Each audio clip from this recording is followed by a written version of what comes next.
Airbus va supprimer 15 000 postes, dont 5 000 en France, des milliers de postes menacés chez Air France, avec peut-être des licenciements. C'est inévitable ?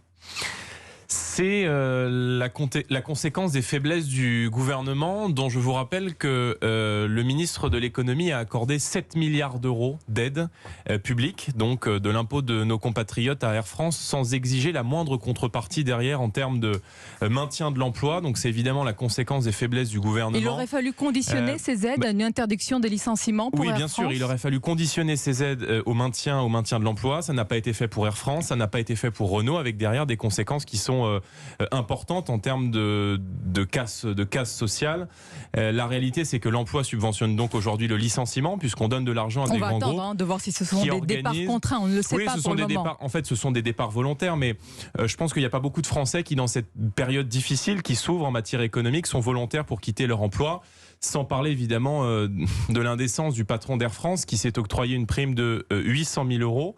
Je vous rappelle que l'État français l'a validé en tant qu'actionnaire, ce que n'a pas fait le gouvernement des Pays-Bas, avec qui évidemment la France se partage le groupe Air France. Si je vous entends bien, Jordan Bardella, vous remettez en cause ce matin du coup le bien fondé de l'aide apportée par l'État à la compagnie aérienne. Je pense que le gouvernement a lâché les salariés d'Air France. Je pense qu'il a lâché les salariés d'Air France en exigeant aucune contrepartie. Nous avions réclamé ces contreparties. Ça me semble être un principe de bon sens que d'accorder de l'argent public à une entreprise, que d'accorder de l'aide à une entreprise en difficulté pour que cette entreprise derrière puisse évidemment assurer le maintien de l'emploi. Est-ce que c'est du bon sens ou est-ce que c'est de la démagogie ? Parce que ce que vous dites est économiquement intenable et en plus non, parce vous le que savez. C'est un prétexte. En réalité, l'épidémie elle a bon dos parce que c'est le 12e plan de départ volontaire chez Air France en 10 ans. On va essayer évidemment de supprimer des lignes, notamment des lignes régionales, des petites lignes, alors qu'on sait que face à la difficulté de la baisse de l'activité au niveau international, c'est vrai que ces petites lignes qui ont connu une augmentation importante de leur activité ces 10 dernières années de près de 70%, ont évidemment un rôle très important dans l'attractivité d'un certain nombre de territoires périphériques. Monsieur Bardella, Air France, comme d'autres compagnies, ne connaîtra un retour à la normale de son trafic que d'ici 3 ans. 3 ans, comment vous voulez les empêcher de se restructurer ? Sinon, c'est la faillite. Mais c'est à l'État qui est actionnaire de pouvoir soutenir ces entreprises aussi. Je vous donne un exemple.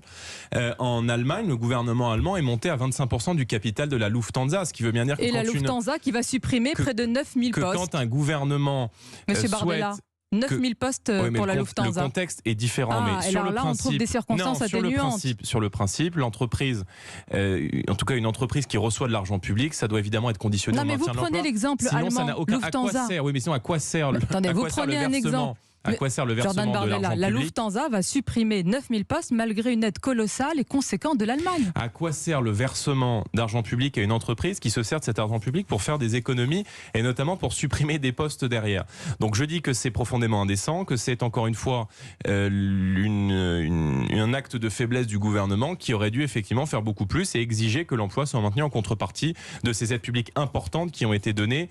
Enfin, je veux dire, on ne parle pas d'un spéculoos, on parle de 7 milliards d'euros, donc des aides publiques importantes données à Air France. Oui, mais vous êtes un eurodéputé, vous regardez ce qui se passe sur le plan aérien, vous avez pris l'exemple de la Lufthansa, on peut prendre l'exemple de la British, toutes ces compagnies aujourd'hui restructurent, dire non à Air France, c'est aller vers une faillite. Est-ce que vous auriez assumé ça si vous étiez aux responsabilités ? Non, je ne le crois pas parce que nous avons toujours indiqué que lorsqu'une entreprise était menacée, soit il fallait évidemment monter au capital, soit il fallait en tout cas la nationaliser.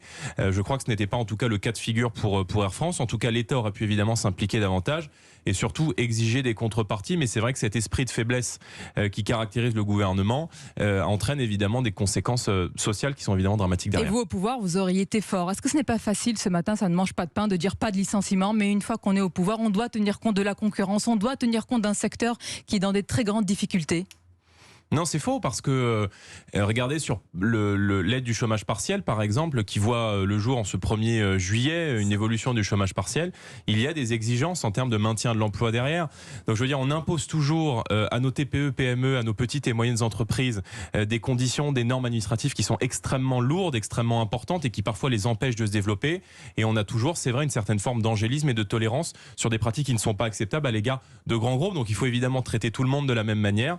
Et lorsque évidemment on met de l'argent public, il faut exiger derrière des contreparties. Mais alors il faut que ce soit sur le plan, faut que ce soit pareil sur le plan européen, sinon entre la Lufthansa et Air France, il va y avoir une distorsion de concurrence. Je suis pas député allemand, je suis député mais vous m'avez pris français. l'exemple. Alors moi je vous parle je de vous dis que lorsqu'une entreprise est menacée, l'État ne doit pas évidemment hésiter à monter au capital.